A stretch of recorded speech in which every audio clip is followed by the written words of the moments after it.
마태복음 3장 1절로 12절까지 보겠습니다. 어제 우리가 주님께서 세상에 오시고 애굽으로 피난을 가셨다 하는 데까지 보았는데요. 그리고 나서 오늘 본문에 세례 요한의 이야기를 보게 됩니다. 이렇게 되면 벌써 근 10년이 흘렀습니다. 이제 우리가 생각해야 될 것은 이 마태복음은 처음부터 끝까지 예수 그리스도께서 왕 되심을 증거하는 지극히 히브리적인 그런 관점에서 예수를 그려주고 있습니다. 가끔 그런 생각을 하는 분들이 있습니다. 성경을 읽으라 해서 읽는데 마치 동화책을 읽듯이 성경을 읽는데 마태복음을 다 읽고 나니까 그 다음에 마가복음이 나옵니다. 누가복음, 요한복음 이렇게 읽어가면서 무슨 생각을 하는고 하니 예수님이 4번 오셨나? 그런 생각을 합니다. 그래서 성경을 처음 보는 사람들은 그런 생각을 합니다. 이걸 하나로 만들면 좋지. 왜 이렇게 예수의 생애에 대한 복음이 4권이나 있을까? 또 사실로 역사적으로 보면 이 4복음을 하나로 만들어 보려는 그런 노력, 흔적이 많이 있습니다. 그렇게 만들어 놓은 책도 많이 있습니다. 그런데 이걸 연결해서 하나로 만들려고 아무리 만들어도 안 됩니다. 이 말을 붙이면 또 이 말이 빠지고 이 말이 빠지면 뜻이 달라지고 그래서 이 네 복음은 그대로 두고 봐야 한다. 그런 결론에 도달하게 됩니다. 다시 말하면 입체적으로 이해하게 되는 것이죠. 옛날에 루벤스가 그린 그림이 있습니다. 그 슈투트가르트에서요. 500년 전에 그렸는데 마태, 마가, 누가, 요한 이 네 사람의 복음서 저자들을 추상적으로 마음으로 생각하면서 초상화를 그렸습니다. 그런데 정말 네 사람이 다 정말 마태는 마태 같고 마가는 마가 같고 누가는 누가 같고 요한은 요한 같게 그렇게 잘 그렸습니다. 이렇게 종이를 들고 붓을 들고 계시를 받는 그런 장면입니다. 영감을 받으면서 복음서를 써나가는 그런 장면인데 중요한 것은 말입니다. 이렇게 써나가고 있을 때 그 뒤에 흐릿하게 그림자가 비춰집니다. 마태의 뒤에는 커다란 사자머리가 보입니다. 마가의 뒤에는 송아지가 있고 누가의 뒤에는 어린아이가 하나 있습니다. 요한의 뒤에는 독수리가 있습니다. 이것이 내 복음이 있어야 할 이유입니다. 예수님을 놓고 이러한 입장에서 봅니다. 왜냐하면 문화적으로 각각 자기가 가지고 있는 상황이 있기 때문에 그 상황에 비춰진 예수를 보여줍니다. 그러니까 히브리 사람들에게 비춰진 예수는 왕입니다. 동물로 말하면 사자와 같습니다. 그런 왕 대신 예수를 보여주고 있고 마가복음을 읽어나가면 처음부터 끝까지 일하는 것입니다. 예수님은 말씀하시지만 않고 처음부터 일하십니다. 그래서 소처럼 일하고 그런 모습으로 보여집니다. 누가복음에 가게 되면요. 또 이제는 완전한 인간, 가장 이상적 인간, 긍휼과 사랑과 자비가 많으신 예수, 그런 한 인간 예수로 그려집니다. 요한복음에 가면 첫 줄부터 시작해서 예수는 하나님이시다. 말씀이 육신이 되어 우리 가운데 오셨다. 이렇게 가르칩니다. 직선적으로 하나님이 육신을 입고 세상에 오셨다. 그래서 그는 하나님이시다라고 증언합니다.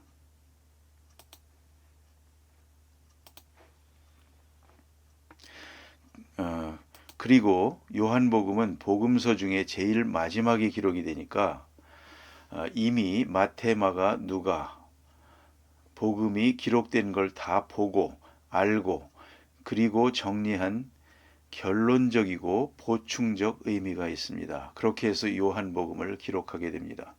그러니까 이 복음서 넷을 다 봐야 됩니다. 쉽게 얘기하면 예수님을 앞에서 보고 옆에서 보고 뒤에서 보는 것 같이 말입니다. 또 입체적으로 인격적으로 그렇게 이해하기 위해서는 네 복음서를 다 같이 읽어야 합니다. 그래야만 참 예수님의 모습이 떠오르게 됩니다.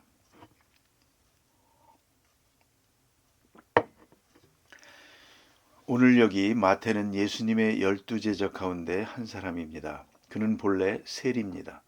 세리장이었는데 이 사람이 지금 예수를 믿고 예수의 제자가 되고 마침내 마태복음을 기록하는 데까지 이르게 됩니다. 대단한 변화요, 또한 귀한 역사라고 생각합니다. 그런데 오늘 여기 보면 예수님께서 세상에 오셨다 할 때에 그는 특별한 방법으로 오셨습니다.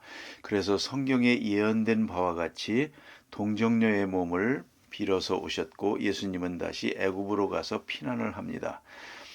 그것은 그가 왕이었기 때문에, 왕으로서 세상에 오셨기 때문에 그는 처음부터 핍박을 받아야 했습니다. 그 왕되심을 영접하지 못하는 사람들에 의해서 그는 핍박을 받을 수밖에 없었습니다. 그래서 애굽으로 피난을 간 것입니다. 이제 하나님의 특별한 계시자로 임할 때에 그에게는 반드시 앞에 오는 분이 있습니다. 그게 바로 세례 요한입니다. 한 왕이 어딜 갑니다. 그러면 반드시 전령이 먼저 가게 되어 있습니다. 먼저 가서 언제 오십니다. 이렇게 준비하십시오 하고 준비를 예비케 하는 자가 있다는 말입니다. 그대로 뛰어드는 게 아니거든요.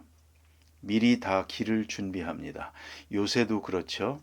누가 온다고 하면 얼마나 많은 준비를 합니까? 빌리그레함 목사님 오실 때도 얼마나 많은 준비를 했습니까? 무슨 일이든지 예비함이 있어야 됩니다. 그래서 역사성을 증명하게 되고 진리의 효과를 내게 됩니다. 준비한 것이 아무것도 없이 그냥 뛰어들면 오해도 많고 문제의 열매도 없습니다. 그런 거로 예비함이 있어야 한다. 그런 말이죠. 왕이 출동을 하는데 어떻게 선발대가 없겠는가? 선발대가 먼저 가서 다 준비하는 것입니다. 이런 분이 오십니다. 이런 일이 있습니다. 길을 준비하게 됩니다. 다시 말하면 예수 그리스도의 왕되심을 증거하기 위해서 세례 요한의 사건을 여기에 편집을 하게 됩니다. 세례 요한이 와서 먼저 길을 준비했습니다. 사실로 그렇습니다. 예수님보다 6개월 먼저 세상에 오십니다. 그 오는 장면이라든가 하는 이야기는 누가복음에 가서 자세하게 나타납니다. 마태복음은 그의 역할에 대해서만 말하고 그의 역사성이나 이런 것은 많은 말을 하지 않고 있습니다. 누가복음에 가면 그때 가서 보게 되겠습니다. 오늘 세례 요한은 오셔서 한 일이 뭡니까? 여기 보니 회개하라 천국이 가까웠다고 말했다는 겁니다. 그것은 구약에 있는 선지자 이사야의 말을 인용했습니다. 이사야 40장에 있는 말씀인데 이 마태복음에는 구약 성경을 인용해서 현재의 사건을 성서적인 맥락에서 설명을 하는데 얼마나 많이 인용하느냐? 무려 마태복음에만 95회의 구약 성경의 인용이 있습니다. 그러니까 마태복음이 28장이니까 적어도 한 장에 3번 정도 있습니다. 계속 구약 성경을 인용해서 성서적으로 이 사건에 대한 것을 이해하고 예언과 성취라고 하는 맥락에서 이해했다는 말이 됩니다. 이건 우연한 사건이 아니고 이렇게 되리라고 벌써 1000년 전에 예언했다는 말입니다. 그 예언이 오늘 여기에 응한 것이다. 그 속에서 이 사건을 이해했다는 말씀입니다. 자, 그러면 세례 요한이 와서 외칩니다. 사건이 뭐냐? 회개하라. 메타노이어, 이 말의 뜻은 그대로 말하면 군사 용어입니다. 앞으로 가, 뒤로 돌아가, 뭐 그런 겁니다. 뒤로 돌아가, 바로 이것이 메타노이어입니다. 이건 어원이고 또 회개하라는 말이 쓰여진 개념은 어떤 것이냐? 회개하라는 말은 군사 용어로는 개념이 어떻게 정리되는고 하니 항복하라는 말로 정리가 되고 그리 이해가 됩니다. 이제 새로운 왕이 오시니까 그 새로운 주권을 영접하기 위해서 너희는 다 회개하라. 다 생각을 돌려 의식을 확 돌리고 그 다음에 새로운 왕을 맞으라. 그리고 무조건 항복하라. 이겁니다. 항복하고 지금까지 섬기던 주권, 지금까지 왕을 섬겼든 우상을 섬겼든 그거 다 포기하고 깨끗이 부정해버리고 새로 오시는 왕을 가슴을 열고 환영하라. 그게 회개하라입니다. 우리는 회개하라 할 때에 뉘우친다 생각하게 하고 심리학적으로 이해하기 쉽습니다. 그래서 눈물이나 흘리면 되는 줄 알고 통곡하고 몸부림을 치는데 그게 아니고 그렇게 울어봤자 소용없습니다. 그 운다는 것이 회개가 아니고 뉘우치는 것이 회개가 아닙니다. 알고 보면 큰 범죄라는 것은 뉘우침이 있어서 그 반작용으로 범죄하게 되는 것입니다. 술을 마시는 사람들도 사실은 양심이 약한 사람들입니다. 양심에 가책이 많습니다. 마음이 아픕니다. 벌써 뉘우쳤습니다. 그게 회개한 것입니까? 그 뉘우친 그 마음을 감당할 수가 없어서 술을 마시는 것입니다. 또 마약을 하는 사람도 그렇고요. 요새 오락을 하면서 발광을 하는 사람도 그 속에는 깊은 뉘우침이 있습니다. 괴롭습니다. 자, 젊은 사람들 공부해야 하는데 잘 안 됩니다. 벌써 안 했습니다. 성적은 자꾸 떨어집니다. 뉘우쳤습니다. 그래서 괴롭지 않습니까? 그런 아이를 봅니다. 일부러 병을 만듭니다. 멀쩡한 아이가 먹지도 않고 잠도 안 자고. 그래서 의사는 아무리 봐도 병이 없다는데 자기는 병이 있답니다. 세상에 그런 진찰이 어디 있습니까? 본인은 병이 있다고 하고 의사는 아무리 봐도 없다고 하고 마지막에 의사가 그러더랍니다. 내가 병을 만들고 싶지 그러더랍니다. 왜요? 성적이 떨어졌거든요. 이제 다시 올릴 수가 없거든요. 해결책이 없습니다. 병 걸리는 수밖에 없는 겁니다. 이게 바로 문제입니다. 많은 범죄가 알고 보면 뉘우침과 후회에서부터 오는 것입니다. 그게 역작용을 해서 발광을 하게 되고 타락하게 되고 자기 마음을 탕진하게 되는 것입니다. 자, 그러면 뉘우친다, 후회한다. 이거 가지고 회개한다고 말하지 않습니다. 며칠을 두고 눈물을 흘려도 그건 회개가 아니요. 분명한 것은 뒤로 돌아가입니다. 지금까지 하던 노력과 생각은 다 포기해야 됩니다. 그 방법은 잘못된 것입니다. 목적도 잘못되었고 내 모든 수고도 잘못된 것입니다. 가치관 완전히 포기하고 이제 새로 오시는 주권을 영접하는 것. 주님의 나라를 영접하는 것입니다. 천국이라는 말은 지정학적 개념보다는 어디까지나 주권적 개념이 있는 겁니다. 그게 어느 장소냐, 어느 때냐를 묻지 마십시오. 주권, 하나님의 주권이 행사되는 곳이 하나님의 나라입니다. 그러면 천국, 하나님의 나라가 가까웠다 그랬습니다. 하나 더 재미있는 얘기를 해볼까요? 마태복음은 뒤에서도 공부하겠지만 전부 천국이라고 되어 있습니다. 딱 3번인가가 하나님의 나라라고 되어 있고 전부 천국이라고 되어 있습니다. 누가복음, 마가복음에는 또 전부 하나님의 나라라고 되어 있습니다. 똑같은 말을 마태복음에서는 천국, 마가, 누가에서는 하나님의 나라라고 되어 있습니다.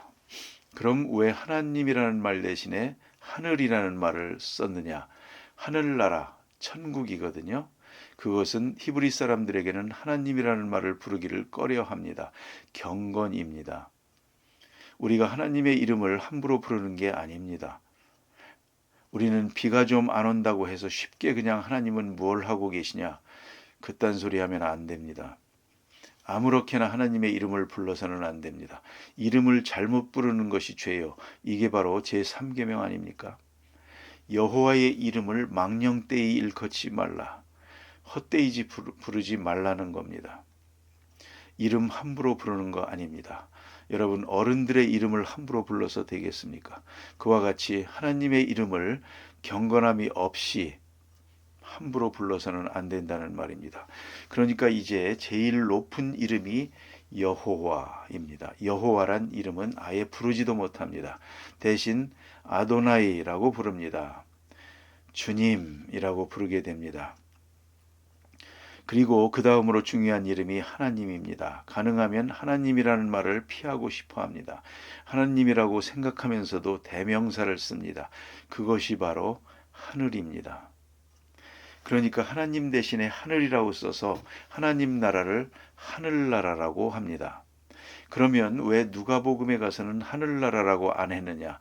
그건 또 다릅니다. 하늘이라는 개념이 다릅니다. 하늘이 층층이 있어서 땅이 있고 하늘이 있고 그 다음에 저 너머 하나님의 세계가 있다고 생각을 했습니다. 하늘 하면 지금 헬라 사람들은 모든 신들이 결혼도 하고 질투도 하고 싸움도 하고 그런 줄 알고 있습니다. 말하자면 신화적 세계입니다. 그러면 하늘에 여러 가지 귀신이 모여가지고 산다. 그럽니다. 그건 귀신의 세계요. 도깨비의 세계란 말입니다. 그러면 하늘나라라고 하면 그 나라가 되어버립니다. 그들에게는요. 헬라 사람에게는 그 하늘이란 말이 좋지 않은 말입니다. 그래서 원점으로 돌아가서 하나님의 나라라고 그렇게 지칭하게 됩니다. 꽃 같은 하나님의 나라를 놓고 히브리 사람들은 하늘나라, 헬라 사람들은 하나님의 나라라고 부르게 된다는 말입니다. 오늘 성경에도 보면 회개하라 천국이 가까웠느니라 그리스도의 나라를 하나님의 나라라고 부르고 있습니다. 요한은 털옷을 입고 가죽띠를 띠고 음식은 메뚜기와 석청이었더라. 그는 예수님보다 6개월 먼저 와서 에세네파의 그 누군가가 그를 데려다가 키운 것 같습니다. 아주 어렸을 때 부모님을 잃었습니다. 나이 많아서 낳았기 때문입니다. 그래서 그는 광야의 사람으로 살게 됩니다. 그래서 계시를 받고 와서 메뚜기와 석청을 먹고 약대 털옷을 입고 상상해 보십시오. 어땠겠나. 특별한 아주 이상한 사람으로 나타나서 회개하라 천국이 가까웠다 이렇게 외치게 됩니다. 이 말을 듣고 많은 사람들이 나와서 회개하고 세례를 받게 됩니다. 이런 말씀이죠. 내일 아침에 계속되겠습니다. 기도하십시다.